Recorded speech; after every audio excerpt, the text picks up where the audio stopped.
All right, everybody. So this will be a warning to all politicians. I'm running for president 2024, part 26. Go over a couple things about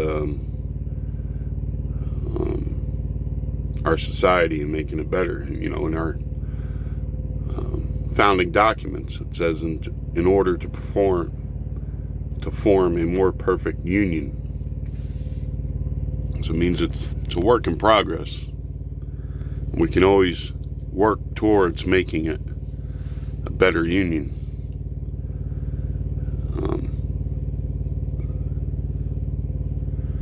So going over cultural things about statues and stuff like that. Like I said, I can understand both sides of the story. One, those statues of Confederate generals and stuff, and now they're talking about changing base names. That's piecemeal stuff. That's not, those names on those bases do not cause racism. It's like those statues, that was history. That does not cause racism. They weren't homages to slavery.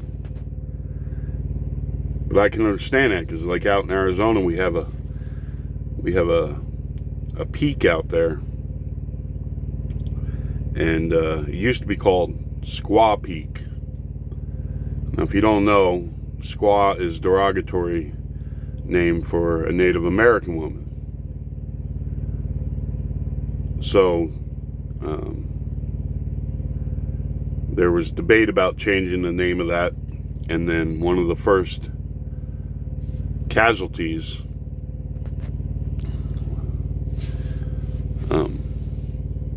was of the Gulf War. It's a Native American woman, and I'm not gonna pronounce it right, but it's like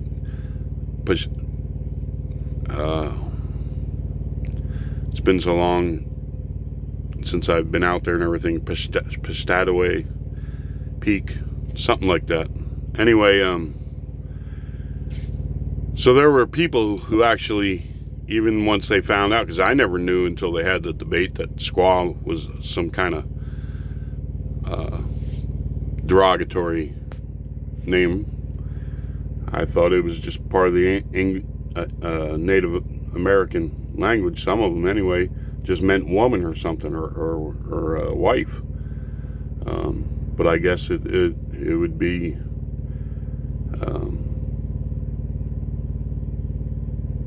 it's a very derogatory name for a woman, which you got to ask yourself. We're told all the time that Native Americans are so much more enlightened than the rest of us. If so, why did you have such bad names for your women in your culture? Anyhow, you can tie that into our modern culture now. I mean, it's always been there in all races, having these names and stuff, but right now, if you look at a lot of the music who's using derogatory names and stuff, you gotta wonder what message that's sending young men in that community. So anyhow, I can remember those debates, and there would be people who would stand up and talk about tradition and this and that, and this has been named this for this long and all this, and some of them I was just like, really, you don't have anything better to do with your time than go down to a city council or the state representatives, state legislature. I think it was the state legislature. You don't have anything better to do with your time than go down there and stand up in front of a microphone and give a 5-minute rant about why you want to keep it named Squaw Peak. So we have a-holes in all our communities that have no common sense. But anyhow, that was done in a proper way. If you want statues or there's certain things that offend you, there are channels and procedures for you to go through. You don't riot in the streets. You don't go tear them down yourselves. It's ridiculous. So anyhow, I just watched something that really infuriated me.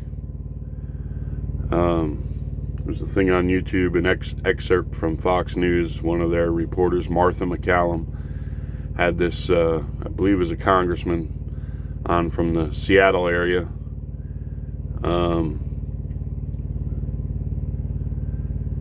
Trying to justify what they're doing in the city up there by letting these people take over part of the city, and they're all like, you know, this is us up here. This is, you know, and they have people walking around with guns and stuff. Big difference between those people there taking over that and those who went to demonstrate in Michigan and other places that they were unhappy about the lockdown, shutdown. People at the shutdown or that were protesting in Michigan and stuff didn't take anything over. They didn't barricade anything, you know, etc. If you look at what's going on in Seattle, you got these thugs walking around like they are you know, either cops in tactical or, you know, somebody in the military. Now, it's no different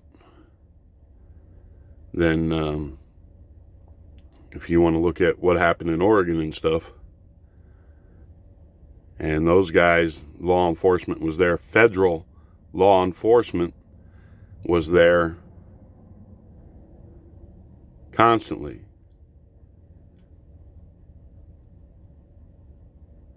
And then they did eventually, you know, take them down and, you know, at least one I know of was shot and killed. So these types of tactics and stuff are not the way it's supposed to be in this country. There are procedures, there are legal channels. That was the whole thing with the revolution. You see, you didn't have legal channels. You didn't have a voice. You have a voice and you have legal channels. There are proper ways to do things. So for like Don Lemon and stuff, say, oh, this is like the Boston Tea Party. No, I'm sorry. It's two different things. It was a people who were entirely subjugated, who had no voice at all, no legal representation, no channels, no nothing. You have legal representation. You have people to petition. You have a system. Even if that system is slow and sometimes it takes years to get something done, which, if you elect me, we'll work on that to make the system better. But going and taking over parts of a city and being armed, that's terrorism. What you're seeing now in the streets in this country and the weak politicians who want to let it go on, these are tactics, you know, of Lenin, Marx, the Viet Cong, ISIS, Al Qaeda, any other types of groups like that you can think of. You know, the people who followed Castro. This is what you're seeing going on. Now this congressman went into this deal about how there were still businesses going there and everything's really peaceful and this, and Martha was like, you know, I'm looking at video right now, it shows things boarded up and businesses are closed and you got armed people walking around and all this, and he quickly, well, I'm not saying all business open. And then he quickly goes into this thing about how this police brutality can't go on, and how, George Floyd was crying for his mother, and this, which I never heard, but anyhow, I'll give him the benefit of the doubt. And all this, and he's almost, his voice is all cracked and almost in tears, and how, we saw this one on camera, how, keeping the narrative going, how many other events that we don't have on camera, how many other people, suffer this at the hands of the police and all this. And it's like, hey, jackass, there was no camera when George Floyd was doing home invasions and put a gun to a pregnant woman's stomach, or at any of the other crimes he committed. Just this one. And he got arrested for that one home invasion. How many others did he do? Did he ever murder somebody? You don't know that, do you? Was there a camera there? How many people suffer at the hands of criminals in this country? There's no camera there. There was no camera there to show the fear on that pregnant woman was going through. What about her pleas? Did the national news put her pleas on the TV 24/7? What about the Knoxville 5? Let's talk about the Knoxville 5, Congressman. Were there any cameras there for their pleas for mercy? Were there any pleas cameras there for that? How about when I was walking home when I was 16 years old and got jumped and cracked over the head? Left on the sidewalk to bleed to death for all them guys knew. Was there any cameras there?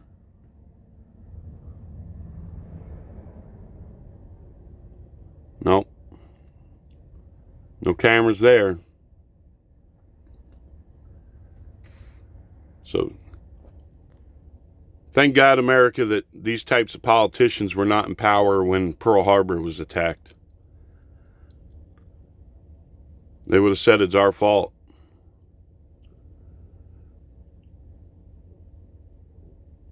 They'll probably tell you it was our fault right now. Some of these people, I could not believe this guy. I was so infuriated at how this is what I'm talking about, these people who spin stuff. And then the reporters now these days on the other side, they never ask the obvious question or make a statement to say, you know what? How about this? Was there a camera there when George Floyd committed a home invasion, put a gun to a pregnant woman's stomach? Or any of the other crimes he committed where he may have hurt people that we don't know about? I said before, I'm not trying to excuse anything the cop did. We have a system. Police officers are not supposed to be judge, jury, and executioners. But if in the line of duty they have to protect themselves or something, look here, we had a lot of shootings and stuff. So they come up with the taser. All right, we're gonna have non-lethal ways to deal with criminals. And now, if they use the taser, they get sued. If they use the taser, they get called racist. How much more do we have to do to appease the criminal element in this country? Show me where that's written, that we have to appease the criminal element in this country. Well, you're shooting too many criminals. All right, we got this thing called the taser now. We'll defend ourselves with these tasers when these people resist and attack us. No, you used your taser. So I'm saying, come up with some kind of knockout spray. Spray it in their faces. That's it. But of course, someone on the wrong kind of drugs or something would have some bad reaction or something, and they would die from that or something, and we'd go through it all again. We have people that watch the diets in prison for these people.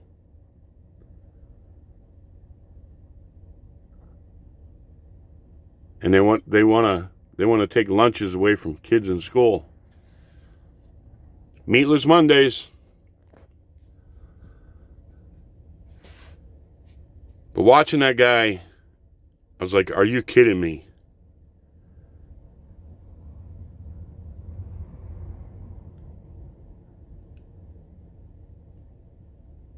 It's like, does he go home and let his spouse tie him up and beat him and tell him what a worthless whatever he is? Does he have that much guilt about being white or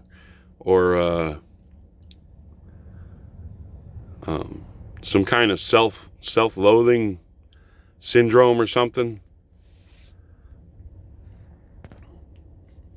I don't know. Looking at the guy, that's I wouldn't doubt it.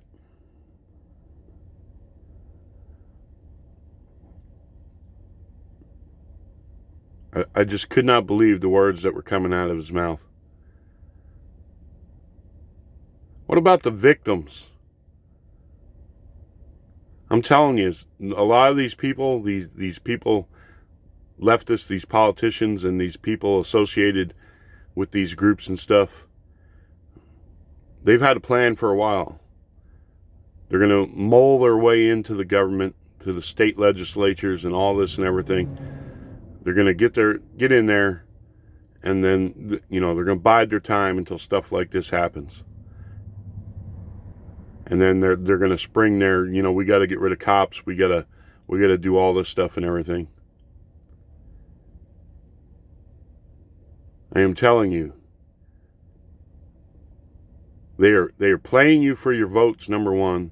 They're using racism to divide us and for their own political means, which in the end will have absolutely no benefit to you, because their whole idea of shifting wealth and all this and everything, they're still going to be wealthy. They're still going to live in their gated communities. The working people are going to lose out. They'll tax their political adversaries, the rich of people that they don't like, and they'll say that, they're going to spread it around to the masses and stuff, and maybe they'll bring the incomes of some people up, and they'll send everybody a check for $1,000 a month or something. All that's going to mean is a whole bunch of us, we're just all going to be at the same level of nothingness with no hope for the future. The same mediocrity for everybody.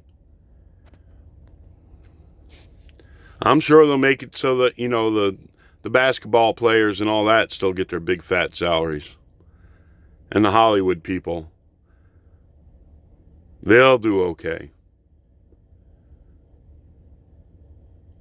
The rest of us,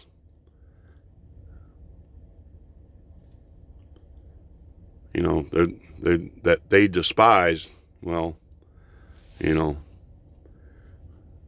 we can kiss everything about life, liberty, and the pursuit of happiness goodbye if we don't wake up and understand the game these people are playing.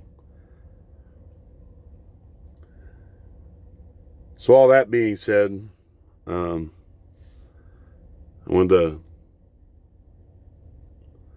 point out some things I meant to point out earlier about, I brought up karma and stuff, and if you, this is also something that will show that we're more, if you look into it, you'll see that we're more alike, because we're all human beings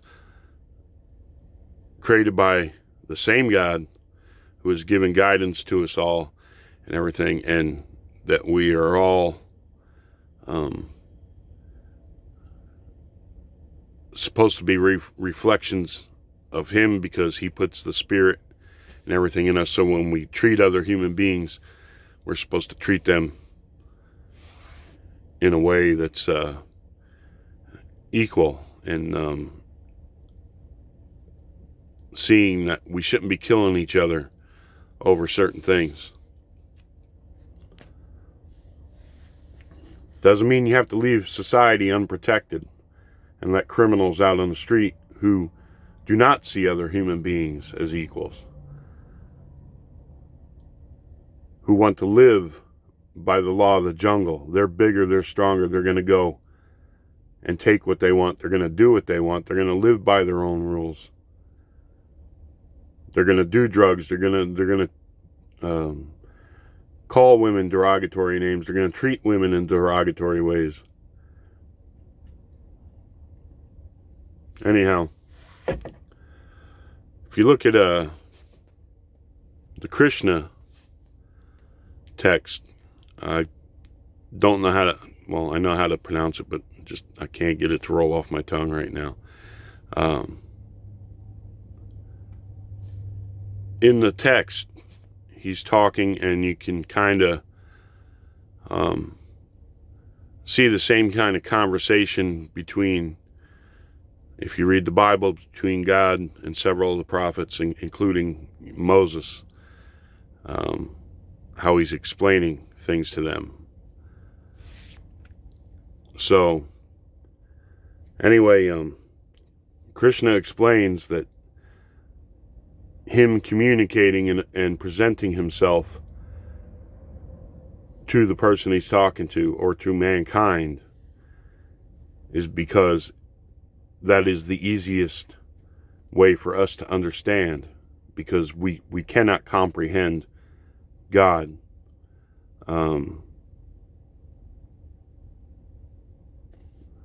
As he's too great to be defined as one single image. He's everywhere, and he's all powerful, and all these things. So anyway, one of the descriptions he gives is he tells the man, you know, I have many bellies and many eyes, and this and that, and you can attribute that, if you want to, as him saying all human beings, many bellies, many eyes, many mouths, this and that. And if you look at the Bible in the book of Revelations, it talks about these creatures around the throne having many eyes and this and that. So there's a lot of things that you have in Scripture that are there because God wants to make you think. He wants you to ask questions and say he wants you to look for the deeper meaning.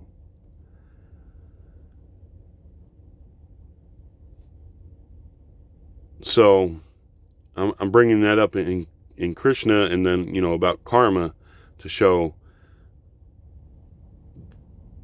there are things, whether you know it or not, from other religions that are also in your religion. In the Quran, you know, God asks a question: do they find it a strange thing that He would communicate to men through men? You know, they're always asking, well, why aren't there big angels? You know, why don't you send an angel? This and that and everything. And it's like, why do you think it's a strange thing that He would communicate through a human being? So I said about karma, you know, if you were to bring that up into like an average part of society, in American society, I guess there are other places in the world, they'd be like, oh, that's that Asian stuff. That's that we don't believe in that. We got our Bible, or we got whatever in this. And once, like, you know, we have sayings like, you know, what goes around comes around. Someday that guy will get what he deserves. This and that, and in the Bible, you reap what you've sown. It's all karma. You understand? So the faith I'm studying now explains this, explains the religions around the world. And that faith is called Baha'i, Bahai. And I'm sorry if I'm setting a bad example for somebody who believes. And like I said, none of my opinions or anything are from the Baha'i faith. You know, like a official doctrine or anything. This is just things I'm seeing and I'm commenting on myself and my opinions about crime and how we need to be strong and say to these people, no, you're not going to live like this and hurt people and do all these other things. Society there's no place for that in a functioning society. So anyway, if you think of the sun in the sky, and if you ever seen the rays of the sun coming down through the clouds, and this is another thing ticked me off about Obama. He's talking about white people and their guns and their Bibles. And it's like, well, there's a lot of black people who go to church. You're insulting them too. A lot of black gun owners, legal black gun owners. I'm not talking about, gangs and stuff out there.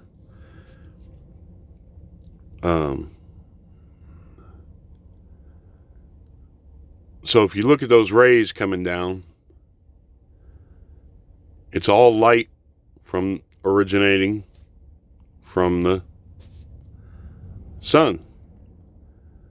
So if you view truth coming down from God as those rays to different prophets and peoples at different times, it's not hard to understand, because then you look, if one ray comes down and you attribute that, well, that's, he spoke to Krishna in this time period, Zoroaster, Moses, Jesus, Muhammad, the Buddha, I believe the Sikh religion. You'll have to double check the Baha'i. I'm pretty sure.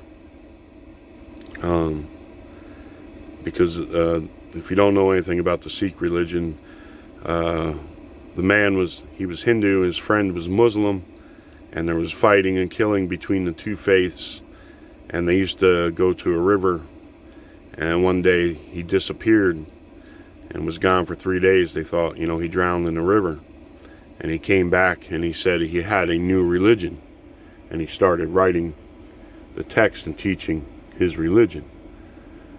So we find episodes like that, and Jesus talked about, like Jonah in the mouth of the whale and this and that and other things. And there's a lot of things he said which were specific to, if you'd like, the second coming, the coming of the glory of God, Baha'u'llah. And people say, see, that's that Muslim stuff. Allah just means God. Just like in Spanish, Dios means God. Just like you use Jehovah or Yahweh,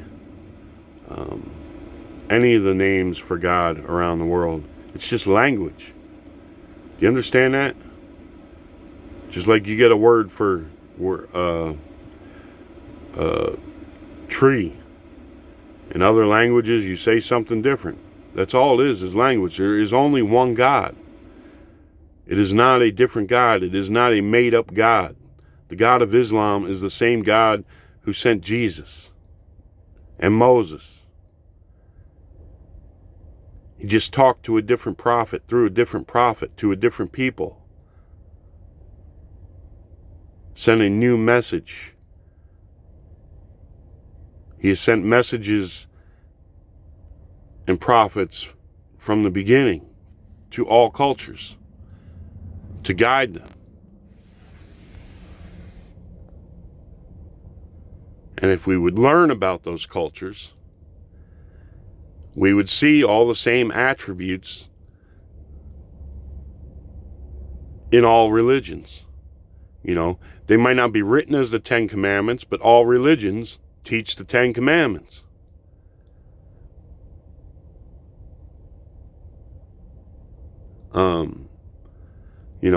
The Gospels. You look what the apostles taught and what Jesus taught about the lust of this world and everything, and that this is the temporal world, and it's, you got to strive for the next life. Well, those same teachings you can find in Buddha, you can find in the Quran. Do you understand this? And it's the same thing with our racial issues and stuff. And I was brought up, my mother said, we all bleed the same color. Doesn't matter what the color of somebody's skin is. We all bleed the same color, and we all come from the same ancestors. If you want to, Adam and Eve, or if you're into science, you know, hey, the first human beings, you know, that evolved, or other religious texts have their Adam and Eves and their creation stories. There's only one God. We're all going to return to that God, no matter what religion you believe. Well, Buddhists think there's, you know, it's a nine, cosmic, like, consensus or awareness type thing. But in any event, we all return to the Creator.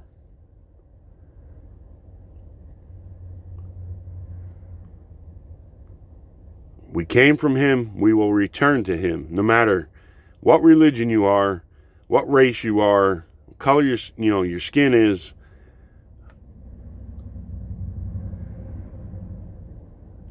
We all come from the same one. We will all return to that one. There is no master race. There is no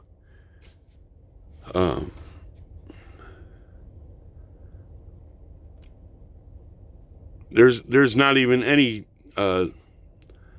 genealogical evidence of there being one superior race over another. Scientific evidence, nothing. So this one's running out here. I wanted to get into that more. Maybe I'll do it on the next one. But the point I'm trying to make is we're more similar than we think we are, or that maybe we like to admit.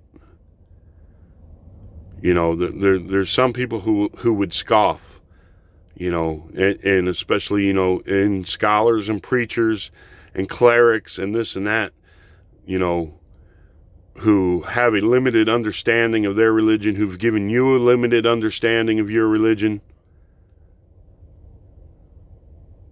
You know, I've got no problem with somebody who has a Bible and goes to church, whether they're a gun owner or not.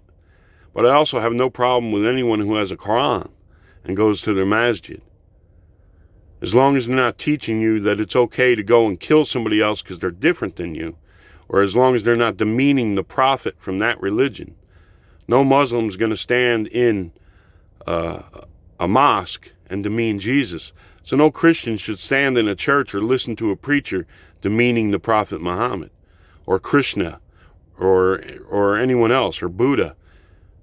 You know, so it's 2020. It is 2020. It's time to grow up. It might make you feel uneasy to all of a sudden realize that you're not God's favorite and that everything you've been taught has been wrong. It might make you feel uneasy and you don't want to face it, but you